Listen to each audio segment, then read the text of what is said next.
coach, bonjour. Bonjour. Quel est l'état de votre groupe aujourd'hui? On a Doumé qui s'est blessé, qui a un problème musculaire à l'ischio.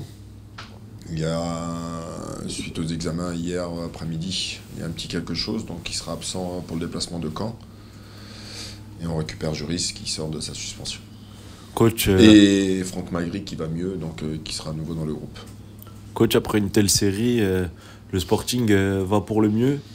Il faut tout de même rester concentré, focus et ne pas faire part à l'excès de confiance comme vous l'avez fait en conf de presse. Oui, je vais me répéter. Quand vous êtes dans des séries comme celle-ci, au niveau des résultats, il y a de la confiance qui s'installe. Que vous répétez un troisième match dans la semaine, parce que là on joue beaucoup, on n'a pas beaucoup le temps de récupérer.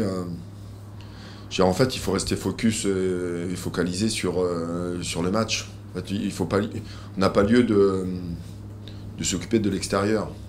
Donc nous, il faut qu'on reste dans notre truc à nu, dans notre bulle, dans notre travail, sur la notion de groupe, et puis voilà, c'est tout. Pour rester pour le moment sur le match contre Caen, cette année en Ligue 2, il y a la même particularité qu'en Ligue 1, c'est un calendrier désynchronisé. Vous avez affronté une équipe que vous avez affrontée il y a un mois à peine. Qu'est-ce que ça change ? Ça change beaucoup de choses. Je veux dire, en règle générale, le calendrier, les premiers matchs, on se retrouve en fin de saison, et puis quand on les a rencontrés il y a un mois, dans un contexte où le match était à huis clos, on a marqué dans les arrêts de jeu sur une situation arrêtée. Donc j'ai presque envie de vous dire que la présentation en vidéo, on va presque faire la même. Malgré qu'ils aient changé d'organisation parce qu'il y a Stéphane Moulin qui est revenu sur le banc sur leur match à Annecy.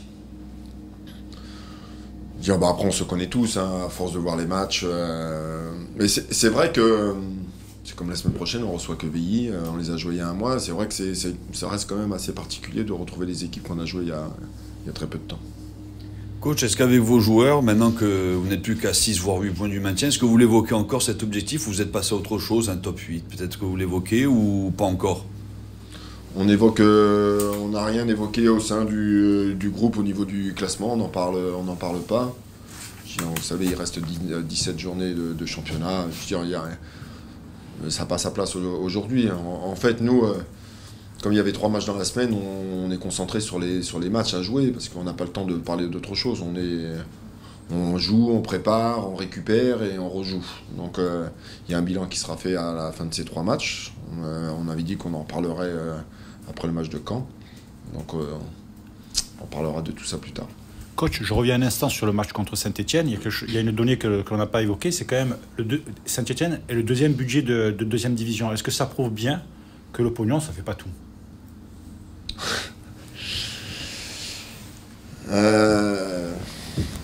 L'argent arrange beaucoup et bien des choses. Malheureusement, dans le foot, ce sport est tellement irrationnel dans son contenu, dans les résultats, parce qu'il y a une non-maîtrise et puis il y a tellement d'éléments qui rentrent en ligne de compte et parfois, quand ça veut pas, ça veut pas. Mais à choisir, il est préférable d'avoir un peu d'argent quand même. C'est quand même mieux sur des investissements, des investissements en infrastructures, des investissements sur des joueurs. Maintenant, ce n'est pas une vérité, et c'est vrai. Mais quand on s'en rend compte sur la durée, quand même, quand vous avez des clubs avec une structure financière importante, c'est quand même bien.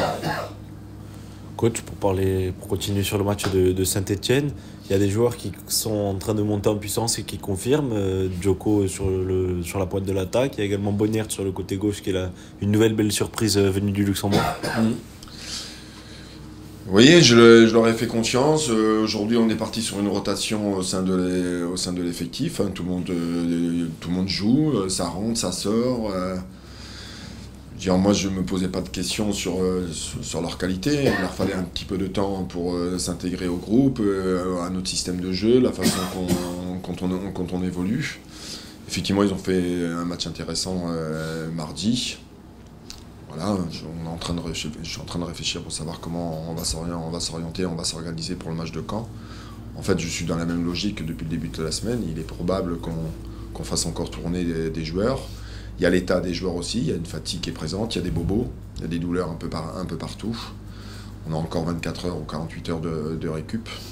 J'en parlerai avec certains d'entre eux vendredi matin à Caen. Puis il y a la donnée défensive. Quand même, sur les 6 derniers matchs, 5 clean sheets. Selon les statistiques de la LFP, Joli Placide depuis le retour à la Coupe du Monde est le meilleur gardien de Ligue 2 par rapport au nombre d'arrêts. Le Sporting encaisse très très peu de buts comparé au nombre d'occasions adverses selon toujours ces statistiques. Pour vous, là aussi, c'est quelque chose de très important. Peut-être que le Sporting, défensivement, est en train de passer dans une autre dimension. Alors les stats, c'est une chose, on en prend compte. Mais la lecture des stats, il faut être quand même un peu vigilant par rapport à ça. Alors effectivement, les chiffres sont là aujourd'hui. Après, quand vous regardez bien la nature des matchs, c'est vrai qu'on est solide, mais on a été quelquefois et parfois en situation d'urgence. Ça s'est joué à peu de choses. On a eu une partie de la réussite et de la chance. Ça fait partie aussi du jeu. Saint-Etienne aurait pu très bien revenir au score. Grenoble aurait pu très bien ouvrir la marque. En fait... il faut rester très lucide par rapport à tout ça. Je veux dire, on sait ce qu'on fait, on sait ce qu'on doit améliorer, on sait ce qu'on doit encore faire, on sait d'où les axes de progression. Le secteur défensif est une satisfaction aujourd'hui, mais voilà, il faut être très vigilant. Je veux dire, un match, l'histoire du football a montré parfois que ça peut aller vite. Question satisfaction. Depuis le 26 décembre, le Sporting a un nouveau schéma. Comment est né dans votre tête ce nouveau schéma, ce niveau de dispositif? Est-ce que c'est le repos de la trêve qui a permis? Est-ce que vous avez regardé des matchs de la Coupe du Monde? Est-ce que vous saviez que vous aviez un mercato qui arrivait? Vous avez changé pas mal de choses. Oui, malgré que contre Saint-Etienne, on n'a pas joué dans le même schéma que ces derniers temps. On avait pris une option un peu différente parce qu'on a joué avec 2 attaquants et 2 10. On avait décidé de mettre du monde à l'intérieur du jeu et on pensait que ça allait leur faire du mal dans l'axe parce qu'on avait mis de la vitesse, de la puissance et ça a fonctionné.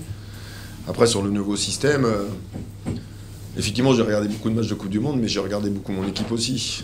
J'ai revu des matchs nous concernant et j'avais bien constaté, et j'avais bien vu que les adversaires, ils avaient une lecture de notre jeu où ils arrivaient à trouver des espaces, où ils nous mettaient en difficulté sur la largeur. Et en fait, il fallait qu'on occupe mieux la largeur pour freiner un peu les adversaires, soit sur des attaques rapides ou soit dans leur préparation. Donc il a fallu faire un bilan, un point et une réflexion. Et voilà, c'est la raison pour laquelle on est parti là-dessus, pour qu'on soit mieux équilibré, parce que je pense qu'on était un peu moins bien équilibré à un moment. Coach, le Sporting, après le match de Caen, recevra 2 fois de suite également. Pour la gestion de la récupération et la gestion de l'effectif, c'est bien aussi pour vous de pouvoir jouer 2 fois d'affilée derrière à domicile après cette longue série. Voilà, sur les 3 matchs dans la semaine, on sort 2 fois, Grenoble et Caen, et la semaine prochaine, on reçoit 2 fois Quevilly et Guingamp. Sur la récup, ça va avoir son importance. Ça veut dire que pendant 15 jours, on va rester ici. Je pense qu'on va leur laisser tranquille un petit peu de 3 jours après le match de Caen. Je dirais, à partir de lundi, il y aura un état des lieux qui va être fait sur l'aspect sportif, comptable, les joueurs, les blessures. Il y aura à nouveau beaucoup de travail pour préparer à nouveau ces 2 matchs à domicile, qui seront des matchs aussi à nouveau piège, parce que voilà. Et puis, on sait que vous n'avez pas tellement parlé de classement, mais il y a une statistique qui a été soulevée par un de nos ex-confrères, c'est que sur les 15 derniers matchs, le Sporting, c'est quand même la 2e équipe de Ligue 2. Ça montre peut-être que c'est pas seulement sur la série Coupe du Monde, après Coupe du Monde, qu'il y a quelque chose qui a changé au Sporting. Oui, en fait, je ne peux pas vous dire le contraire, parce que les faits sont là aujourd'hui, mais... Vous savez, quand vous travaillez au quotidien avec un groupe de joueurs, de voir ce qu'ils sont capables de faire, de voir et de savoir de ce qu'on doit améliorer aussi. Dire, c'est pas de la langue de bois de ma part. Je veux dire, à un moment, il faut être vigilant, il faut faire attention. On sait que la vérité d'un match ne ressemble à rien à un autre match. Il y a les oppositions aussi, parce que ça, personne n'en parle. On est sur une bonne série, la motivation des équipes adverses, il faut peut-être taper Bastia aussi, donc le niveau va s'élever. L'exigence va s'élever, il y a plein de choses qui vont monter de cran aussi. Et est-ce qu'on est capable aussi pas de subir ça, mais est-ce qu'on est prêt à affronter ça? Je me pose la question. Je dirais, quand vous êtes dans le haut de classement, quand on rencontre certaines équipes, le degré de motivation de l'adversaire il est beaucoup plus important. Et on va être confronté aussi à ça aussi. Donc est-ce qu'on va être capable d'affronter ça? Donc On parle de plein de choses du moment, mais la suite, l'adversité, elle va être, à mes yeux, beaucoup plus importante. Coach, on a vu un Bastia avant Coupe du Monde, un Bastia après Coupe du Monde, même si bon, la série s'arrêtera tôt ou tard, mais on espère le plus tard possible. Pour vous, quel a été le déclic? Quand est-ce que votre groupe, vous avez vu le déclic dans votre groupe et qu'ils étaient capables vraiment d'enchaîner cette série? Il y a eu un déclic? Ouais, déclic, c'est un mot un peu... quand on est revenu après la trêve de la Coupe du Monde, on s'est vu, on a fait un état des lieux, on a fait un bilan sur ce qui s'est passé sur le terrain, groupe, aspect individuel, des entretiens, j'ai vu tout le monde, et on a décidé de se fixer certaines choses dans le travail. Et j'ai expliqué comment on allait travailler, qu'est-ce qu'on allait faire pour améliorer ce qu'on a pu constater sur les 15 premières journées.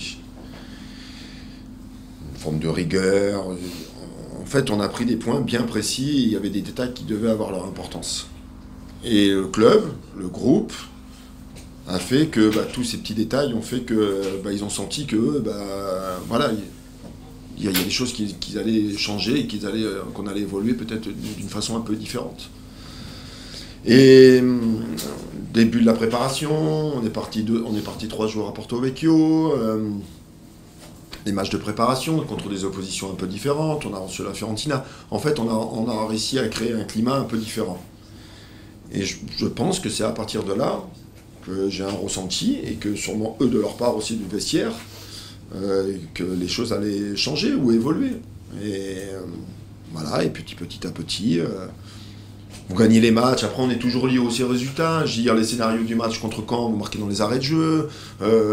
Contre Valenciennes, on gagnait 1-0. Et puis vous additionnez ça petit à petit. Et puis voilà, il y a un changement de mentalité aussi, d'accepter aussi certaines choses que peut-être ils n'acceptaient pas ou ils ne comprenaient pas. Je veux dire, on n'a pas fait ça en claquant des doigts non plus. On y a été par étapes, petit à petit. Et puis... voilà, mais c'est loin d'être terminé. Je veux dire, il y a encore un travail monstre à faire au quotidien, et on y travaille, on y passe beaucoup de temps.